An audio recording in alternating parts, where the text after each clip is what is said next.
I just realized I do have a hobby. It's probably the saddest, most pathetic hobby there is, and that is just watching television shows. What is lamer than like, what do you do for fun? What's your hobby? Oh, I watch TV. That's so indicative of our country. And like, some people are amazing with their, like, oh, I build furniture. And you're like, that's your job? No, I'm a urologist, but like on the side, like you're like, oh, I like to watch my shows. I don't like the way people knock TV though. It's all the same cliche shit they said when we were kids. They now say as adults, right? They're like, oh, you watch too much TV, it'll rot your mind, or you can't learn anything from television. But that's not true. You can learn a lot from television. For instance, without television, I would have no idea that Steven Seagal is out of his fucking mind. Or alive. I also didn't know that. He has a show. It's not a scripted show. It follows around the real Steven Seagal, and every episode begins with him looking in the camera and saying, I don't know if you knew this or not, but for the last 20 years, I've been a cop. And you're like, what did you just say? I thought you've been making shitty movies for the last 20 years. What are you talking about? You watch the show, he has the most unlikable quality in a human being, which is that he is an expert in everything. Literally, if a dog walks by, he's like, that's a Shih Tzu boxer hound mix right there. And they're like, how do you know that? He's like, I've been working with dogs for like 35 years. Then a helicopter flies by. He's like, that's a HUB 106. And they're like, how do you know that? And he's like, I've been flying helicopters for like 47 years. Then he does the thing, though, that everybody does who knows something about everything. Everybody has a friend, no matter what you're doing. They know the history of it all. They know every topic, every fucking fact. If you're eating dinner, they're like, forks are from the Roman times, and they would sculpt them out of bark. And you're like, will you shut the fuck up and let me finish this, please? Seagal will do that, too, but he's making it up. He'll be like, they also call that helicopter a skippy. And they're like, why? He goes, listen to it. Skip. That's bullshit. You made that shit up. No, seriously. It just blows my mind. It really does. That everybody in this room, everybody has this real world possibility in their lives. All of us. We could go tonight, if we wanted to, tonight. You could go to Louisiana. You could start a fight in a bar. And there is a real world possibility that Steven Seagal will arrest you. Isn't that insane to you?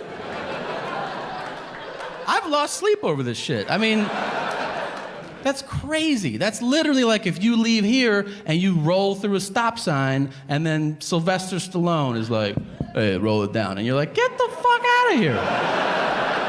You work here? He's like, it's my passion, yeah. Will you say Adrian or something? Nah. It's nuts. You have to watch this show. He panders to every group according to race, knowing full well there's a camera crew following him around. He doesn't give a shit. If you're white, he's like, how's it going? All right. And then to black people, he's like, what's up, cuz? And they're like, hey, what's up? I'm holding you down, so holla if you need something. Okay. And then to all Latino, Spanish-speaking people, he insists on speaking horrifically broken Spanish, even if they start the conversation in English. If they're like, hey, yeah, I called 911, thank you for coming. The thing is, he's like, hola. Mucho queso. He's like, I think my English is way better than your Spanish, man. And he's like, no, gracias. No. And then to all Asian people, he bows, regardless of where he meets them. If you're Asian and you cross Steven Seagal's path, he's like, yeah.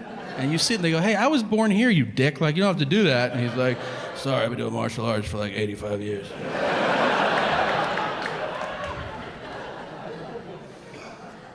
He trains other cops in hand-to-hand combat. I think that's infuriating. for those cops. It's not like we're hanging out. We're like, hey man, do you want to do like a couple shots and then go down the street? Steven Seagal is teaching people how to throw punches. And we're like, okay, yeah, let's fucking go. No, it's you're a cop and you show up at work and they're like, we're gonna go over hand-to-hand combat today so you can protect yourself if you're in a really dangerous situation. You're like, oh cool, who'd you bring in to teach us? Like some Navy SEALs or Green Berets? And they go, no, we brought in Steven Seagal. And you're like, are we shooting a fucking movie this week or something? Like, okay, I'll pass, because that's ridiculous. I don't want to be a part of that. That's literally like if you're like at NASA, and they're like, all right, future astronauts, we're gonna go over space exploration, and to get us started, why don't you welcome Captain Kirk? Come on out, man. And you're like, is he qualified to do this? And they're like, oh, you've seen him do all that shit. Yeah, he knows what he's talking about, man. He's been up there.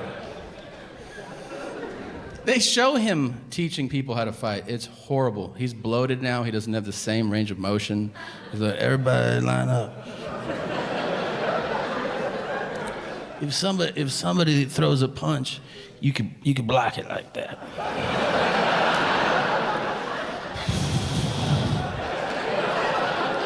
And then you can kick him in the throat like that. Are you kicking a child in the throat right now? Some people's throats are down there. I like Havarti cheese the most. What's your favorite?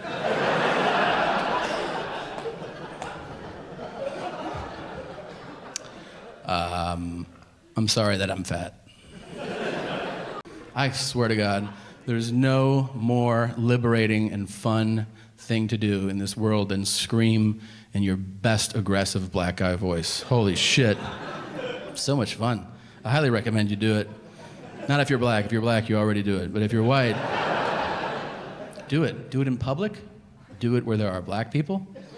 And here's a little secret. If you do it well, there's a possibility that a black guy will yell back in return. I do it all the time. I live in Los Angeles. Pick your spot. I go to Crenshaw. There's never a shortage there. I do. I hang back and I go, hey, yeah! Sometimes a black guy will go, sup, D?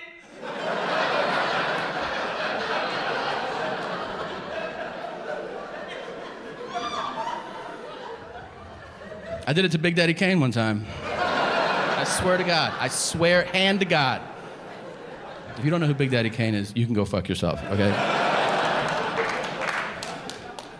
I was standing on Sunset Boulevard. A limousine pulled up. Like, for Sunset? Really? All right. A limo pulled up, like, I don't know, 30 feet from me. I was just like, all right, see the door open. Who's getting out of this limo? Expecting like a bachelor party or some shit. Fucking Big Daddy Kane. I'm like, get the fuck out of here. And something just took over, you know? The spirit grabbed me. And I was like, sup, Kane? And his head whipped around. He was like, you? I was like, oh, that wasn't me, man. Somebody over there did that shit. That wasn't me. If you ever see Big Daddy Kane, please do the same shit to him.